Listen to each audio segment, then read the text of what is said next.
Senhora Presidente da Assembleia Municipal, Senhor Vereador das Finanças, Senhoras e Senhores Deputados Municipais, eu gostaria, em nome do CDS, afirmar que este orçamento corporiza uma figura tripartida, coxa, divorciada e impotente, que passarei a explicar. Coxa, porque deriva de uma teimosia e obstinação compulsivas por parte do Sr. Presidente de Câmara, que honra lhe seja feita e méritos sejam-lhe atribuídos, conseguiu ferir este orçamento municipal em cerca de 58 milhões de euros, antes até de iniciar a sua execução. Ou seja, antes sequer de ver a luz do dia na qualidade do orçamento, já precisava de um retificativo. Enfim, dir-se-á surpreendido o Sr. Presidente de Câmara? Enfim, todos os partidos, à exceção aqui do Bloco de Esquerda, que num movimento artístico digno de ser assinalável, o mutal à retaguarda encarpado conseguiu transformar uma abstenção violenta, aí já está a aprender com o PS, num protesto, voto contra na Assembleia Municipal. Foi alertado por este arco de que a inconstitucionalidade acabaria por ser decretada pelo Tribunal Constitucional. Dir-se-á que não era preciso ser um zandiga para adivinhar, porque não estava escrito nas estrelas, nem era preciso uma cartola com poderes especiais, e essa sim bastante dispendiosa para o erário público, para se saber que saiu ao Presidente de Câmara, nessas estrelas, 1 euro milhões ao contrário, que aumentou a despesa em 58 milhões de euros e cerceou a receita em 22 milhões. Ora, para emendar a mão, o que é que fez o Partido Socialista? Encetou um processo e um exercício bastante complexo de contabilidade criativa e bastante leviana, diga-se, com falta de transparência, rigor e qualidade.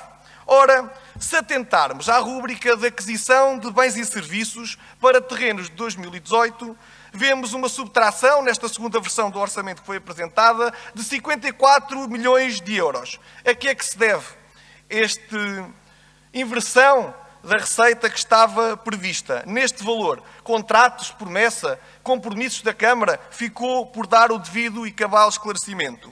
Depois, se atentarmos à reserva de contingência, que inicialmente previa uma dotação de 100 milhões de euros, ela decresceu para 81 milhões. Ou seja, perderam-se pelo caminho 19 milhões de euros. Ora, nós sabemos, porque foi essa a explicação adiantada pelo Sr. Presidente de Câmara, que esta dívida extemporânea decretada pelo Tribunal Constitucional havia de ser imputada a esta rúbrica. Ora, se aos 81 milhões de euros viermos ainda subtrair os tais 58 milhões, ficam a restar 23 milhões de euros para responder aos processos judiciais pendentes e à litigância em curso nos órgãos jurisdicionais.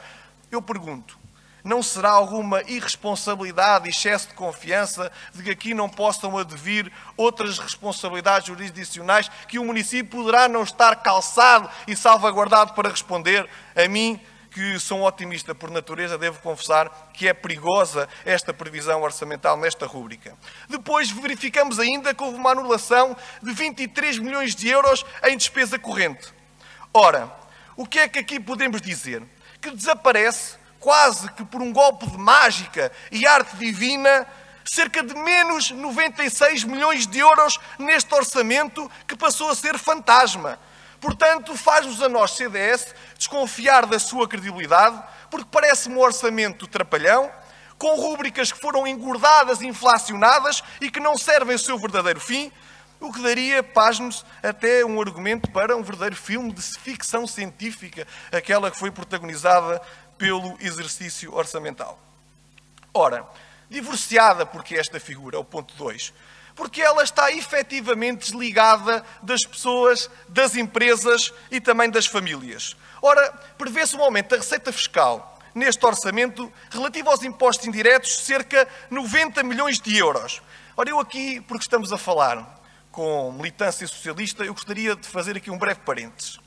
O dinheiro público é uma figura que não existe. É dinheiro dos pagadores de impostos, subtraído aos seus rendimentos, do seu trabalho, ganhos pelo seu pulso e pelo seu esforço, e se a Câmara quer gastar mais, e tem que dizer aos outros onde é que o vai tirar e quem vai pagar. E a resposta é simples, é a todos os contribuintes e aos lisboetas. Ora, o CDS já aqui propôs, ao abrigo do pacote fiscal, que devia haver um alívio precisamente fiscal, para que se virasse a página, como diz o Primeiro-Ministro, para que desapertasse o cinto aos portugueses. Porque nós acreditamos que as famílias e as empresas gerem melhor o seu dinheiro do que a Câmara Municipal de Lisboa. Eu reitero, no CDS nós acreditamos mais nas pessoas e no seu projeto de vida do que na Câmara Municipal e na sua própria autoridade. Ora, Rui, um grande abraço daqui, entre taxas e taxinhas, entre tarifas, regulamentozinhos, alguém que vista uma armadura a estes municípios para, efetivamente, as pessoas poderem estar livres desta pressão coerciva que lhes vai ao bolso por parte deste Executivo Municipal. Ora, agora chegados à terceira característica, este orçamento é impotente. E é impotente porque não capacita a cidade dos meios necessários para responder às carências emergentes dos tempos de hoje. Ora, o que é que se esperava?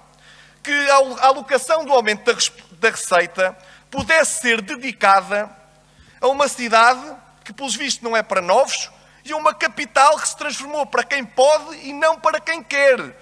Ora, não há uma única medida neste orçamento, nem nas grandes opções do plano, que esteja consignada à inflexão da curva demográfica, nem o apoio às famílias numerosas. E a taxa de natalidade em Lisboa cifra-se em 1,2%. Ora, eu já percebi que o Bloco de Esquerda está muito indignado, eu compreendo, é uma solidariedade de governação. Ora, venham aqui dizer se concordam ou não com as políticas de natalidade que este Executivo Socialista propõe. É que se não subscrevem, não atordoem a minha intervenção. Depois, eu queria dizer ainda o seguinte, apenas 1% do orçamento está dedicado à renda acessível. Um programa que já se percebeu que desistiu de novas reabilitações e que procura agora construções de início, sabendo-se a priori que há uma perda inicial, logo 33% entregues aos consórcios para serem comercializados. E apenas 36 milhões de euros para a habitação municipal. Ora, este dado é absolutamente preocupante. Se atendermos ao influxo que houve no investimento imobiliário, à inflação dos preços dentro deste setor, há dificuldade de acesso ao crédito, há diminuição dos salários e da perda do poder de compra, esta cidade e a sua habitação transformou-se apenas guetizada para os ricos e não para a classe média, que é um conceito absolutamente ambíguo e indeterminado que convém que seja aqui esclarecido.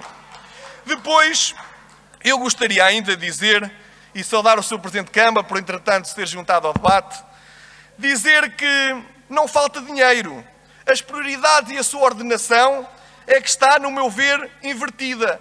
Basta atentarmos ao orçamento da cultura, que consubstancia 73 milhões de euros, ou até o eixo B das grandes opções do plano, que afirma direitos e cidadania, que se cifra em 62 milhões de euros. Ora, outro ponto que merece aqui a nossa apreciação refere-se a uma perseguição que é feita ao automóvel do lisboeta através de uma predadora toda poderosa em mel, que aumenta a previsão das receitas para o ano 2018 com este orçamento e se transforma como o verdadeiro braço musculado deste governação socialista. Ora, para haver uma verdadeira liberdade, é necessário que se possa aceder em iguais condições de qualidade. A menos que haja uma oferta de uma rede pública consolidada, eficiente e que satisfaça as aspirações dos lisboetas, o que a Câmara está a fazer é obrigá-las a escolher por elas um determinado tipo de meio de transporte. E o CDS tem aqui uma posição construtiva, não tem uma visão unívoca nem dogmática nesta matéria. Basta atentar às propostas que apresentámos no nosso programa e que não foram acolhidas por este Executivo Socialista, que dizia tão simplesmente isto. Queríamos que fossem 2 zonas grátis para os lisboetas de estacionamento do seu carro, 20 minutos em qualquer zona da cidade sem custos e pelo menos 50% de desconto nas tarifas que são aplicadas. Para terminar, apenas comentar 2 propostas que foram ventiladas pelo consórcio PS-Bloco de Esquerda. Uma relativamente às salas de consumo assistido. Dizer o seguinte: é óbvio que a toxicodependência é um flagelo que nos deve convocar a empenhar esforços para ser efetivamente combatido.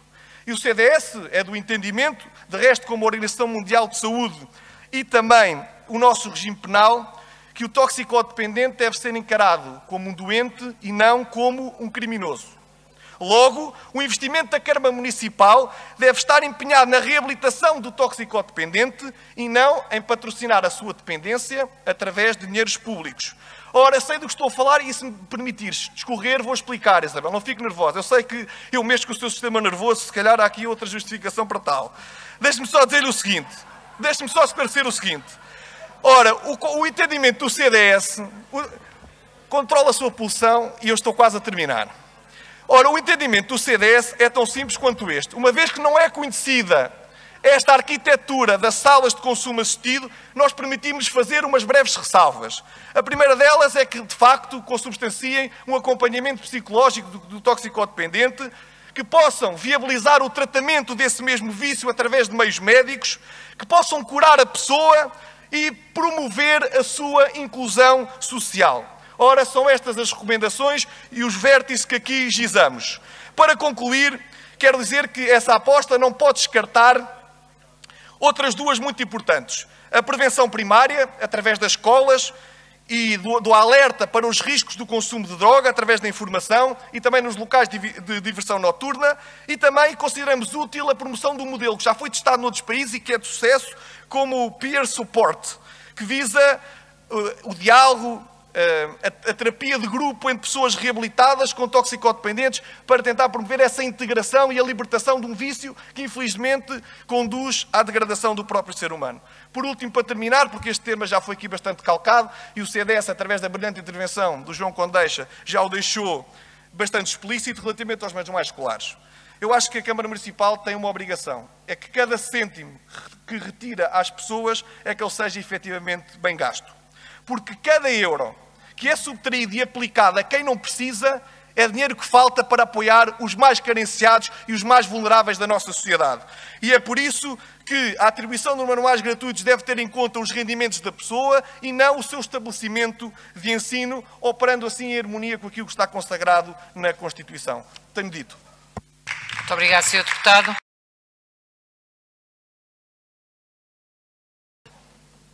Sr. Deputado João Condeixa, do CDS.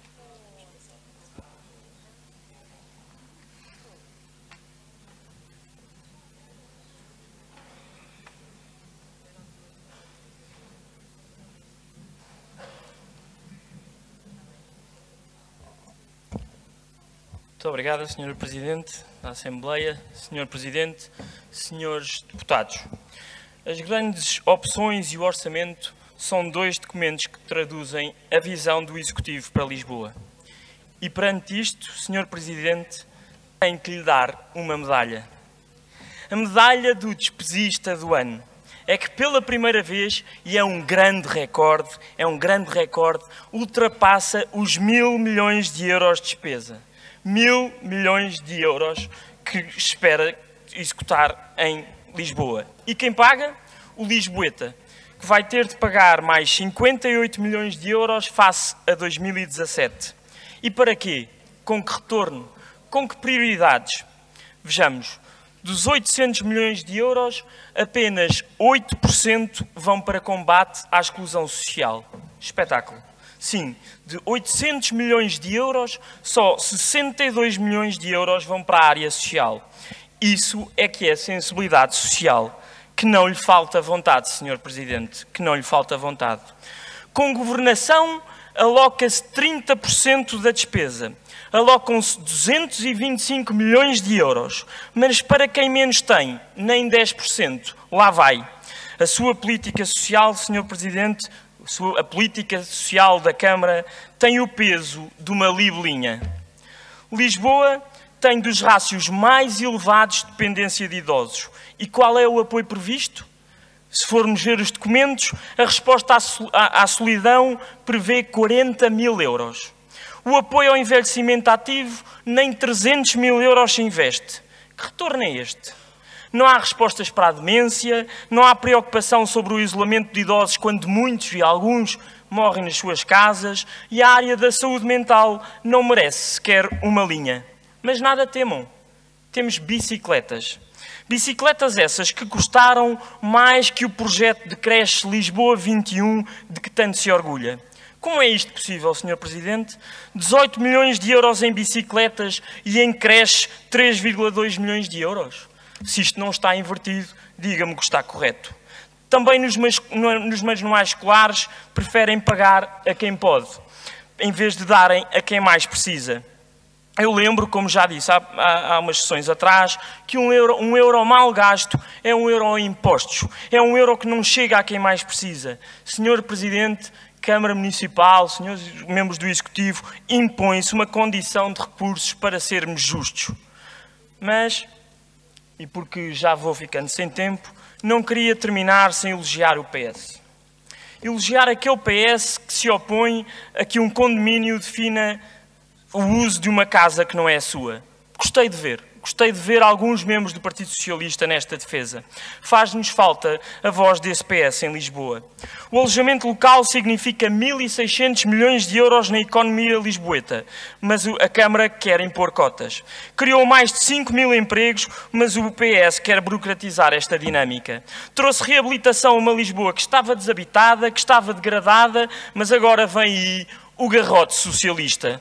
É natural. Cumpre-se, no fundo, aquilo que Reagan sempre disse sobre o Estado socialista. Se mexe, taxa. Se continua a mexer, regulamenta. Se para, e um dia parará, subsidia-se. Muito obrigado. Muito obrigado, Sr. Deputado. Senhor Deputado Diogo Moura, do CDS.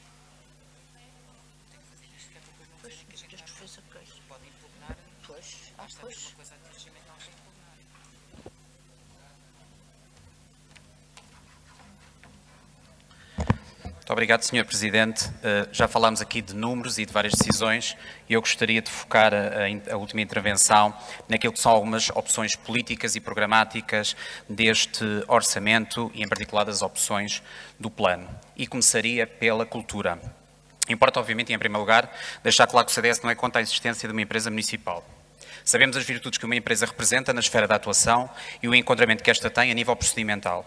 Porém, temos claras diferenças quanto às opções de política cultural e do seu funcionamento organizacional. Por um lado, temos uma EGA com profissionais dedicados, experientes e uma programação diversificada que abrange vários públicos, das massas aos nichos. Do outro, a Câmara, cuja Direção Municipal de Cultura comporta funcionários de extrema dedicação e empenho. Ou seja, o problema não está na base, mas no topo.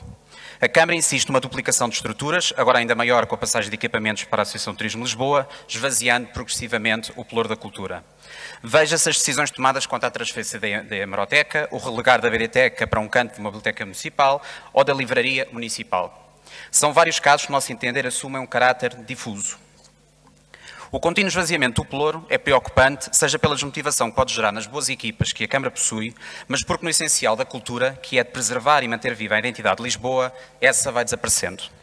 Num mundo cada vez mais globalizado e do qual a nossa cidade não escapa, é vital que a identidade de Lisboa seja preservada, pois é ela que nos diferencia e nos distingue enquanto comunidade, enquanto povo e enquanto nação.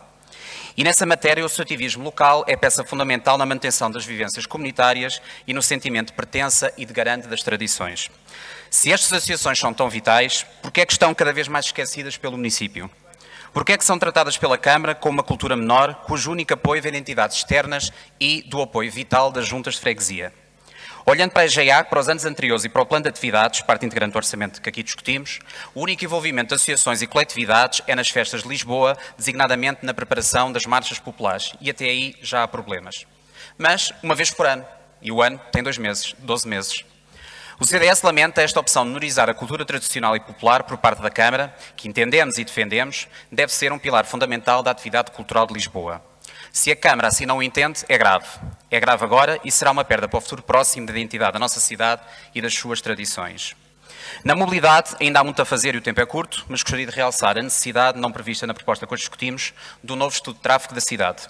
As sucessivas intervenções na rede viária e no espaço público trouxeram inúmeras alterações, desde logo nos modos de circulação e maior dificuldade nas locações rodoviárias, seja de viatura particular, seja em transporte coletivo. No que respeita à EML, e apesar do Executivo discordar, iremos continuar a insistir na vital prioridade a dar aos residentes em matéria de estacionamento, desde logo a proposta de seleção de uma segunda zona de estacionamento gratuita e um PEC de 20 minutos em qualquer zona da cidade para pequenas deslocações, desde logo como complemento e incentivo ao comércio local e de proximidade. É urgente que o Plano Pavimental de Lisboa seja uma planificação dinâmica, aberta à introdução de novas vias, como aqui apresentámos muitas vezes. Também ao nível dos transportes, continuamos a aguardar por um plano sólido para a Carris, que a torne mais eficiente e uma alternativa credível ao uso de viatura particular. Até lá, a Câmara tem-se dedicado a dificultar a circulação automóvel. O trânsito é cada vez mais denso e demorado. Os serviços de Carris necessitam de se tornar mais atrativos. Nas áreas da sustentabilidade, e porque o tempo já não é muito, Sra. Presidente, na área da mobilidade, da sustentabilidade, falar das zonas de emissões reduzidas. Quando foi o lançamento deste programa das zonas zero, o CDS não concordou com o plano proposto, aliás, alertou para o facto de não existir qualquer enquadramento na legislação nacional, porque era uma diretiva europeia, e a irregularidade da sinalização não homologada pela própria Câmara e que existiu durante um ano nesta condição irregular. A verdade é que a própria Polícia Municipal, como o Sr. Vereador sabe muito bem, e o Sr. Presidente e o anterior Presidente António Costa, desistiu de fiscalizar. Basta ver a informação escrita desde então para perceber que não há qualquer coima nesta área. Os níveis de poluição da cidade, com destaque para a Avenida Liberdade, são preocupantes, seja pela saúde pública, seja pela aplicação de coimas ao Estado por parte da Comissão Europeia. É nesse sentido que gostaríamos de ter ouvido alguma coisa sobre estas zonas, até porque se há matéria em que nós tivemos entendimento com o anterior Presidente da Câmara, e julgo que este terá a mesma opinião, é que não podemos estar sujeitos a coimas de mais de €1 milhão por parte da União Europeia. Bem sabemos que tem havido também um esforço na aquisição de veículos para os municípios, para os serviços municipais e institucionais movidos a eletricidade ou híbridos, mas a verdade é que continuamos a adquirir caminhões de remoção de resíduos movidos a gasóleo, sem haver uma opção clara no biodiesel. Mas em contrapartida, e enquanto adquirimos ou alugamos, fazemos alugas de longa duração destas viaturas, digamos, verdes, amigas do ambiente, a Câmara continua, por exemplo, até os serviços que dão apoio aos órgãos municipais, a ter Opel Corsa 1994. Portanto, há uma preocupação maior em substituir carros que têm 4, 5 anos, que são de rentings, e continuar a ter na propriedade do município carros com mais de 25 anos de existência. Relativamente, e para terminar, sobre as propostas, as recomendações apresentadas pelo Bloco. Dizer o seguinte, Sra. Presidente, relativamente ao Maria Matos, vamos acompanhar o texto, até porque ele demonstra a incoerência que existe entre a proposta que vamos agora votar e aquilo que foi uma decisão que já está tomada, disse hoje a Sra. Vereadora ao Jornal Público, portanto está tomada, não sei o que é que nós vamos discutir. Aliás, o Sr. Presidente acabou de dizer que não há processo mais transparente do que colocar nos jornais esta decisão, e portanto a seguir é que nós íamos reunir. Nós achamos que o processo é o contrário, é o inverso, mas o PS lá saberá. Relativamente aos incentivos à prática de contratação, temos algumas dúvidas sobre a sua aplicação.